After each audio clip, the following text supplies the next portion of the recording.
Welcome to the Soft Life with Saddie Baddies. Saddie Baddies is the antidote to mental health stigma, and this podcast is hosted by yours truly, Priscilla O. Adjaman. We are a virtual sanctuary centering Black and multiracial people, and we prioritize the mental and emotional nourishment that is the foundation of collective healing in our communities. Thank you for being here. Hello, baddies. Welcome back to the Soft Life podcast. I am so excited to be back and sitting with you for a brand new episode, a continuation of our season. And I just want to take a moment and welcome you into this space, the Soft Life, our favorite cozy space to be, to start off your week and start off your day off right.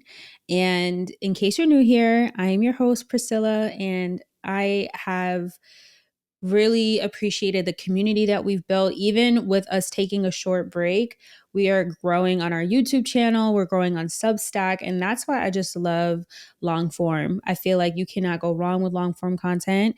Your community will find you. Your community is a little bit more patient with you on long form content. So I appreciate you just being here and coming back for another episode. I'm not going to lie, January collectively and on a personal note felt like a very heavy, a very intense month. So I'm so grateful that I gave myself the space to ease into the new year, because that is how you prevent burnout. A lot of people ask me, how do you balance having a 9 to 5 and also running a business and a podcast and planning a destination wedding? Like, girl, I cannot balance everything. The T is that I don't balance everything. The T is that I take breaks, I outsource, I ask for help. I don't do it all by myself, as you know. So I also encourage you, if you have had a rough start to the year, or you just feel like, you had all this hopefulness for 2025, and maybe things are not going your way, or maybe you are dealing with grief or loss like so many of us are, or you're just dealing with transitions in your life. Also, we're in an era, we're in an administration right now in the United States that is really frightening, to be completely honest. So if you have that fear and anxiety, that is completely valid. But I also want to encourage you to hold on to your joy, to hold on to the things that make you feel grounded, that make you feel like yourself, to lean all the way into community. And I mean, genuinely, get to know your neighbors, get to know your local people that you see on a regular basis, start writing down phone numbers and important information, because the way things are going right now, and I'm not here to fear monger, but I am going to tell you that shit is getting weird. Shit has been weird for a while, but I think collectively, as people who are affected by an administration that 92% of us, okay, 92% of us, and if you know, did not vote for.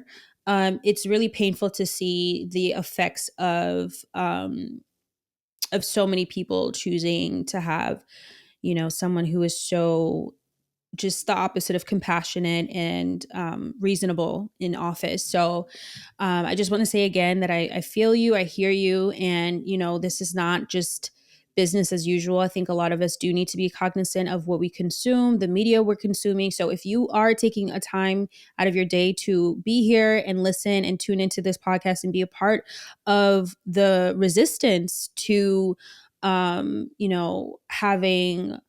ourselves be censored, having ourselves be silenced. I'm so happy that you're here and you're taking a moment to be here today. There's so much that's been happening in the background. We have a lot of things planned for this year. I'm so excited for 2025 and for Saddie Baddies in this community. So I am back with you. We will be back with regular weekly episodes, our regular weekly Substacks. Everything is on go now, okay? Your girl needed a break, again, to prevent burnout. And I'm so glad I did, because genuinely I feel at peace. I feel so grounded, and I feel in tune with my feminine energy, which I will get into in another episode of like how I've been healing my feminine energy and just, deepening my relationship with womanhood. I'm 32 years old now, and I'm just learning so much about myself, about the world, about healing. So we'll talk about that more in another episode. But today I really want to get into a hobby and a passion of mine that I have just been fascinated with. It's been a while since I have found a hobby that I can do consistently, that's low effort, that's also affordable, because I will be honest, some of my hobbies are expensive, girl. Like some of my hobbies, I'm like, ooh, I want to do pottery. Pottery classes in New York are like upwards of 100 something dollars a session. Pilates. I don't really look at working out as a hobby. Some people do. I really genuinely look at working out as like part of my wellness and my health and wellness, because my life and my mental health and my physical health depend on me being active and taking care of myself. But you know, that's, can be expensive, having a gym membership or taking classes, so sometimes hobbies fall off because you realize it's not as accessible as you want it to be. And I don't mind investing in my creativity or my hobbies, but sometimes you just need something that's low effort, right? Something that's not digital, that is not doing anything with scrolling or making content. Like, I already do content. I'm already a podcaster. I'm already a writer on Substack. I am also a speaker. So there's so much that I already do in my free time that has been monetized and or has turned into some type of business venture. But this is truly one of the hobbies that I have that I'm truly, truly, truly in love with. And so I want to talk about that today, but today's focus and title and topic is document the moments you feel most like yourself and refer to them often. And today I want to talk about how the beautiful chaos of junk journaling is leading me to creative freedom. So, for the last few months, my latest hyperfixation and my favorite hobby has been junk journaling. It just scratches my neurospicy brain in the right way. It is the perfect organized mess. It's the freedom of expression and hoarding the seemingly miscellaneous and mundane items that are collected over time. And those items actually end up telling a unique story that could never be duplicated. It's about the receipts, the love notes, the boarding passes, the matchbooks, restaurant flyers, broken pieces of jewelry, keychains, Metro cards, all compiled together to become what is ultimately the physical museum of your life. In an era where we could literally be competing with cyborgs in the next 10 years for our jobs, just kidding, I hope not, there is something that is so refreshing and soul fulfilling and satisfying about having a little growing collection of physical 3D IRL memories. It's something that I can pass down to my kids one day, or a fun piece of memorabilia that my loved ones can take turns looking through at my next dinner party. But what is most important is that junk journaling is a pastime that requires minimal products, requires both hands, so there's no room for aimless scrolling to distract me, and it allows me to practice gratitude and being fully present while reflecting on all of the special moments, even the passive, boring ones. So, what is junk journaling even? As someone who absolutely loved scrapbooking and journaling as a kid, junk journaling is the fusion of those two things. Junk journaling is basically scrapbooking 2.0, but deconstructed. You don't need all of the fancy, decor in the cardstock, although you can definitely add that if you want. I know a lot of people love to invest in their hobbies. Again, do you? But you really don't need it. You don't need a $25 pack of stickers or fancy markers or that, paper cutter that gets you those perfect straight even lines. Junk journaling is actually focused on using what you already have. It's sustainable by nature. It's all about recycling materials that are readily available, keeping those mundane, quote unquote, junk items like old magazine cutouts, pieces of fabric, postcards, and turning them into a collage of memories and experiences. So, for example, if you want to throw in that Chipotle receipt for $18.79 and a random sticker from an event that you went to 3 years ago, perfect. If you want to keep the label from a bottle of wine that you enjoyed over dinner with friends and slap it on there, amazing. Do it. Keep it. If you want to glue down the super cute packaging labels from your favorite skincare products, beautiful. There are quite literally no rules to it, and I can guarantee you that no two junk journals will look the same. And not only is this a sustainable method of art, as you are quite literally saving up what would end up in the garbage or littering or in a forgotten drawer somewhere, it is a method of documentation that requires no digital materials, which is rare. As we very recently saw with the 14-hour shutdown of TikTok this week, political theater and propaganda aside, because if you know, you know, we are way more dependent on the dopamine fix and connection we get from social media than most of us want to admit.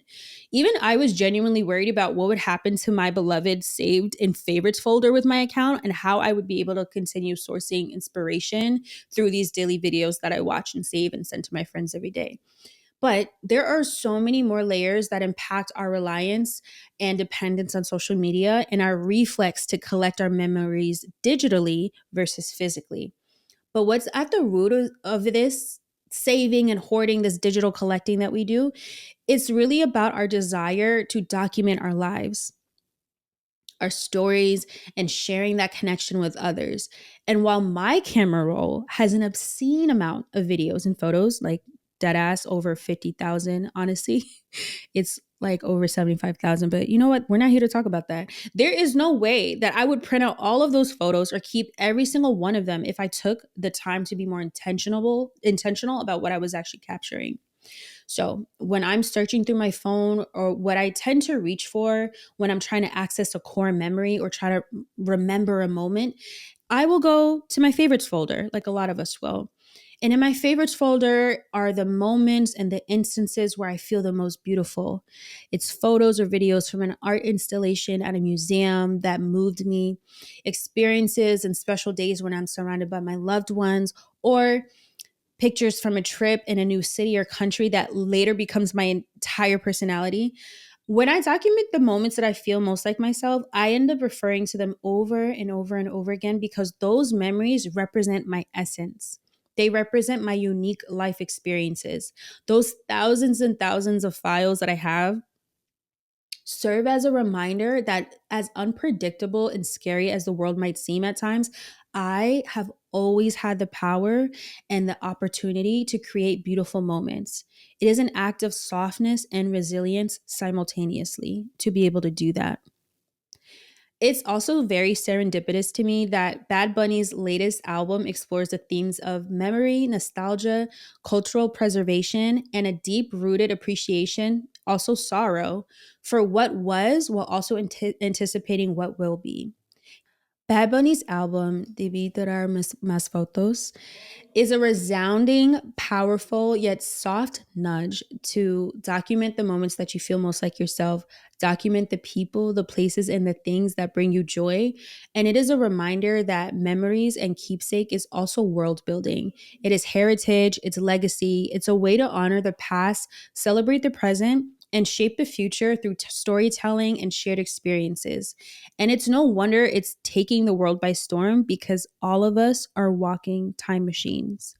Often, when we think about culture, we're thinking about visuals and sensory memory, a mood, a vibe, a feeling, a moment. We ask when we flip through our parents' photo albums, what was it like during this era? What was the fashion? What was the kind of food that my parents ate?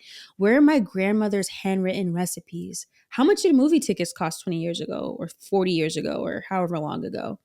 And that is why when we lose access to precious memories, like the thousands of families and individuals have devastatingly in the recent fires across Los Angeles, we suddenly realize how incredibly valuable and precious those physical memories are to us. What junk journaling is teaching me is to wholeheartedly witness the mundane, those mundane moments, embrace imperfection, and remember that true creativity is about flow and perspective, not about what fancy equipment or materials you have. And as a recovering perfectionist, this messy, kind of sloppy, very uncoordinated, chaotic approach to art and memory collecting is so liberating. It's teaching me patience, it's sharpening my observational eye, and it's allowing me to experiment and expand my perspective of what is worth keeping. It is a form of artistic expression that goes beyond the highlight reels or photo dumps that are so perfectly curated on social media. And instead, junk journaling and collecting memories in general worships the mundane. It worships the ordinary, the fleeting moments of nothingness, and it gives those moments of sense of value and substance. It is a practice and a reminder that even the seemingly insignificant fragments of life can hold meaning and beauty when viewed through a lens of curiosity and care. So, to my photographers, my writers, my artists, my podcasters, journalists, musicians, my junk journalers, we need you. You're the pulse that keeps the soul of our society alive. And I hope that this episode will spark or reignite that curiosity that you might have. Maybe think about some of the hobbies that you have in mind. And maybe your hobbies are physical or, you know, related to movement or related to a certain goal, which is fine. But I also encourage you to look at the mundane and approach it with curiosity. And that is exactly what junk journaling has done for me. It has re-sparked a creative muscle in me that I thought that I lost for some time, but I have everything I need to create something beautiful. Quite literally, I could start a new junk journal just by going through my purse. And I'm sure that I will create this beautiful mosaic, this museum of my life, and realize how special and unique and beautiful it is. So I really hope that this encourages you to check out junk journaling. If you want like a little video or maybe a tutorial of like what, how to junk journal or how I junk journal, I will definitely make a quick little, video for you if you're a visual learner. But also, if you're reading this on Substack, you can actually see snippets of my junk journal that I have. I have several. I have one that's just like my personal junk journal. I have one for memories, like specifically for travel and for my relationship. And yeah, it's just a beautiful practice. I really, really encourage you to check it out. And I will see you next week, baddies. We are back. We are so back. We are literally so back. And I'm so excited to be here, genuinely. So thank you for being patient. Thank you for coming back, and stay soft. I love you, and I will see you next week. To stay connected, join Saddie Baddies on Instagram, Pinterest, Twitter, and more, and sign up for our monthly newsletter on saddiebaddies.com to stay in the loop. Sending you hella love, and stay soft, baddie.